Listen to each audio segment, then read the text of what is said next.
Well, good morning. Dr. Glenn here with another Monday morning motivation. So I think we're 34 days out, 34 days to Christmas, a little bit longer to New Year's. And, such a wonderful time of year, a lot of great social events, a lot of great food, wonderful smells, but also creates a little bit of a struggle to stay healthy through the holidays. So I get asked this a little bit in my practice, and I know I struggle with it. So I thought I would share my top 4 tips in terms of how to get through the holidays staying healthy.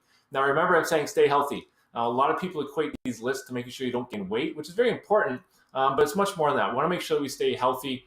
Number one, just because we want to stay healthy, but two, there's all those great events and social things. You don't want to be down and out with a cold or a flu. So these are the top 4 tips to stay healthy. So number one is pre-eating. And it's a wonderful way to make sure that you're getting all the good stuff into the body that you need to be for the day. And again, that's what's going to keep you healthy. The second benefit that you have here, if you pre-eat before you go out to a social event, then all of a sudden, all of those great smells and foods that are at the event, you can enjoy them just for the sake of enjoying the taste and the flavor and the smells, rather than having to fill yourself up with them. So it really changes why you're actually eating. It makes it much easier just to snack and nibble your way through the evening, hopefully not consuming the same number of calories. Now, the same goes, my second tip for drinking. Make sure that we pre-drink before you go out. Now, that means water.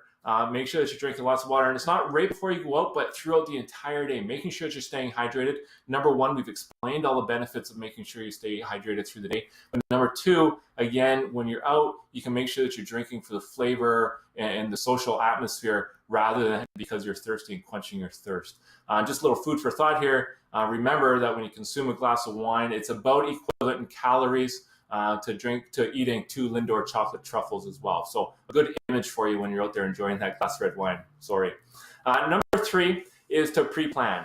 And this is kind of my favorite. I mean, if you can plan out the day, then there's no surprises. If I know I'm going out to my mom's, I'm going to have the pumpkin pie, I'm going to have the whipped cream. So making sure that I'm really good through the rest of the day, making sure that I'm eating all my good food and I'm not starving when I go out to my mom's place, so I can enjoy, hopefully, Mom knows I'm lying, 1 piece of small pumpkin pie, maybe 2.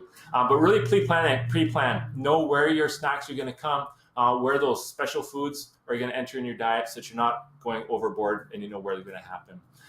Number 4 is to make sure that we're exercising. Now, this is a neat one. We have to keep exercising through the holidays. It's so easy to shove it off because there's so many other social events happening.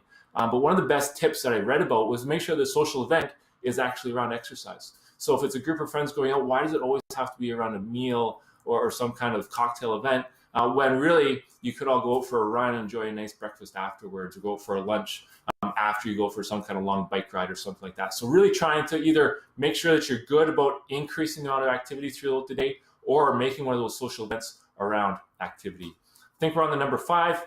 This one is all around making sure that we get sleep.